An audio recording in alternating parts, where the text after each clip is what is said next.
Unless you've been living in a rock, by now you know Kevin De Bruyne is leaving Manchester City. An entire decade of traumatizing teams, bullying likes of Arsenal, Manchester United, basically haunting every Big Six club in existence. That whole tenure is finally coming to an end this summer. And that raises a very interesting question. Is Kevin De Bruyne the greatest Premier League player of all time? I mean, we've had a lot of great players in the league, and some of the names that come into mind are probably likes of Henry, Ronaldo, Gerrard, Lampard, Rooney, maybe even more recently names like Mo Salah. And I don't think there's a simple answer to this question. You know, there have been different eras and different players have dominated during those eras. The two biggest dynasties that come into mind are Sir Alex Ferguson's Manchester United and obviously more recently Pep Guardiola's Manchester City. And then competing with those dynasties, you have Wenger's Arsenal and Klopp's Liverpool who came close. So when you think of the best Premier League player ever, you probably think of players from those two eras. And honestly, the first name that comes into most people's heads is Thierry Henry. I mean, he is the person you associate with the Premier League. He dominated the league for years. He came close to a Ballon d'Or, guided Arsenal to 2 titles, being unanimously the best player in the team. First ever player to win back-to-back PFA Player of the Year awards. He holds the assist record and 4 golden boots. I mean, really, well, what's the argument against him being the Premier League GOAT? You have a combination of individual glory and also team glory, you know? And you know, obviously that's fucking great. That's amazing. But you take a closer look at the likes of Salah and De Bruyne, and then it becomes like, okay, maybe it's not as insane as it sounds. Like, you know, like maybe 5 years ago, yeah, great. Henry, unanimous. Nowadays, you've got to think twice. Like, let me start with Mo Salah, right? He's about to win his 2nd Premier League title and match Henry in league titles by the end of the season. He has 3 golden boots and is about to get his 4th, again to also match Henry. Salah is also on track to beat or match the assist record which Henry holds. Whether he will, it's not guaranteed, but what is guaranteed is that he's about to beat Henry in Playmaker awards as well, or he'll win his 2nd. And PFA Player of the Year awards, he's also about to eclipse Henry with that, going to win his 3rd. Because when you break it down, there isn't anything to say Henry is better than Salah all time. Not trophies, not individual awards, not stats, just the eye test, right? And I don't think you'd be wrong for saying Henry is better than Salah from that perspective, because I'm not going to sit here and act like it's one-sided, you know, Salah trumps Henry and everything. But for me personally, Salah's efficiency is unmatched, his individual accolades are unmatched, and his longevity is also unmatched. I mean, this guy is on track to be the 4th highest goal scorer in Premier League history by the end of the season, whilst also having the 10th most assists in Premier League history. Other than Wayne Rooney, he's the only player to accomplish that feat, and realistically I can see him finishing 2nd on both lists by the time he retires. I think for most people Henry is top 1, and no one really considers Salah because he's still playing, he hasn't retired, and that nostalgia hasn't kicked in yet. History really isn't on his side for now. So let me go back a bit, right, and talk about Wayne Rooney. He's won more titles than Salah, again, like I mentioned, the only other player to appear in both the top 10 for assists and goals all time, and obviously he has the insane longevity. Individually, in terms of accolades, he also doesn't come close to Salah. He only has 1 PFA Player of the Year award and also 0 golden boots. But you also have to consider Rooney was so versatile that he wasn't always playing as a 9 or even a winger. He was playing central, deeper, everywhere. And the fact that he was playing with the likes of Ronaldo, who was obviously favoured to win these awards over him, didn't make it easy. But you can also see it as this, right? That he had more help, while Salah is about to carry Liverpool to a league title with the likes of Luis Diaz and Darwin Núñez as his attacking partners, which is also a valid argument. I mean, it's all about perspective. Rooney has the longevity by far. He's 17th in all-time Premier League appearances, but it's a question of whether you value his longevity or Salah's ability to put up similar numbers in less time. But again, this comes down to the position thing I was saying earlier. From a team aspect, Rooney dominates, but individually, Salah does. So again, it's up for debate, depends which you favour. For me personally, I value Salah. I think he can get his hands on his 3rd Premier League trophy eventually, but that's for now is just speculation. I think overall, this season has made me appreciate Salah a lot more because Liverpool were on quite of a transition period, right? New manager, uncertainty around players' contracts, and I mean, Salah was literally getting benched last season by Klopp after arguing with him. He puts his head down, he's getting historic numbers, and is about to give Liverpool a 2nd Premier League title, when most people did not expect that before the season began. But let me get to the real point, right? This whole video was about Kevin De Bruyne, not Mo Salah. So is Kevin De Bruyne the greatest Premier League player of all time? And for me, I'll get straight to the point and I'll say yes.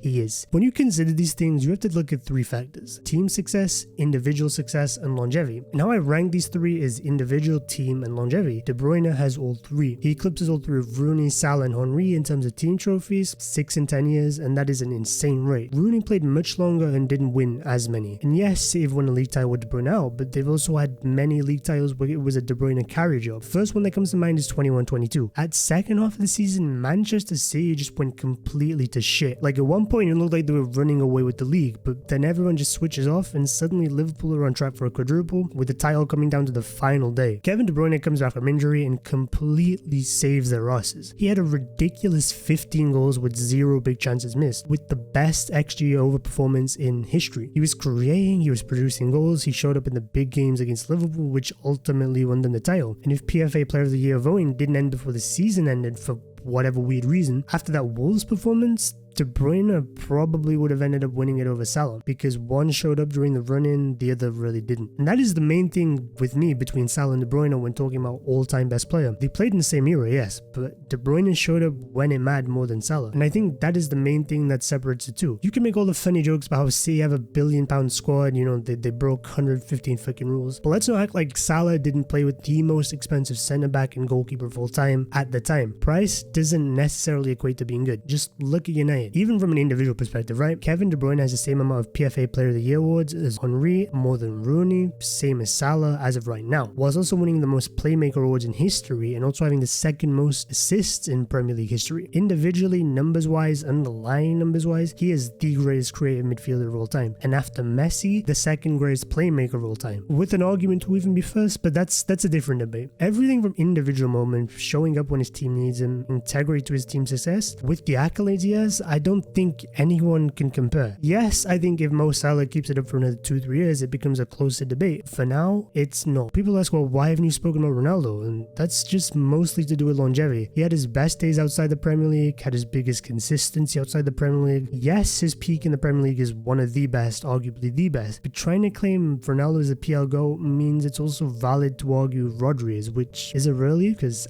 I don't think so. I said I consider 3 main factors: individual success, team success, and longevity. Someone like Giggs doesn't have much individual success or any individual accolades, while someone like Harry Kane doesn't have any team success, and someone like Ronaldo doesn't have as much longevity as other greats. Key emphasis on as much. I'm not saying he didn't have longevity, because that's bullshit, but I know some retards will go fucking comment and say, oh, why are you saying Ronaldo doesn't have longevity? Because that's what I'm saying. But when you put all these 3 together, I have to say it goes De Bruyne, Salah, Rooney, then Henry.